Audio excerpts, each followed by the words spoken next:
চারপাশে আলোর ঝলকানি, সুপ্রতিষ্ঠিত সন্তান আর সমাজের উঁচু স্তরে মাথা উঁচু করে বেঁচে থাকার সব আয়োজন। কিন্তু এই সব কিছুর আড়ালে যে এক বুক একাকিত্ব আর চরম অবহেলার অন্ধকার লুকিয়ে থাকে, তারই এক নির্মম বাস্তবতার সাক্ষী হলো রাজধানীর মিরপুর ৬ নম্বর সেকশনের সি ব্লকের একটি ফ্ল্যাট থেকে উদ্ধার করা হয়েছে ৭২ বছর বয়সী বৃদ্ধা নূরজাহান বেগমের পচা গলা মরদেহ।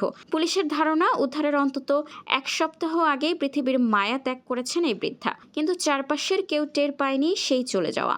সবচেয়ে বড় ট্র্যাজেডি হলো এই বৃদ্ধা একা থাকতেন না, একই ফ্ল্যাটের অন্য একটি কক্ষে থাকতেন তার নিজেরই মেয়ে। কিন্তু মায়ের ঘরের কোনো সাড়া শব্দ না পেয়ে দীর্ঘ বেশ কিছুদিন পর গত রোববার এক নার্সকে ডেকে আনেন তিনি। সেই নার্সই ঘরে গিয়ে দেখতে পান নিথর পচা গলা দেহটি। পুলিশ জানিয়েছে, বৃদ্ধা যে কক্ষটিতে থাকতেন সেটি ছিল চরম অপরিচ্ছন্ন এবং আবর্জনায় ভরা। কক্ষের ভেতরেই সেই করুণ পরিবেশই বলে দিচ্ছিল দীর্ঘদিন ধরে কতটা অবহেলা আর পরিচর্যার অভাবে কেটেছে এই মায়ের শেষ দিনগুলো।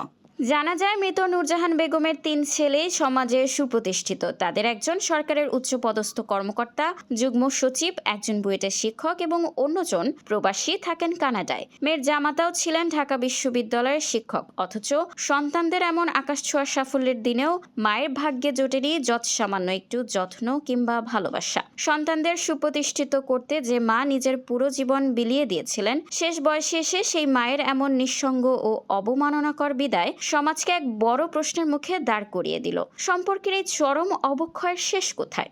ময়নাতদন্তের পর হয়তো জানা যাবে তার মৃত্যুর সঠিক কারণ, কিন্তু সমাজের বুকে এই যে মানবিকতার মৃত্যু হলো, তার দায় কে নেবে? নিউজ ডেস্ক, খোলা কাগজ, ঢাকা।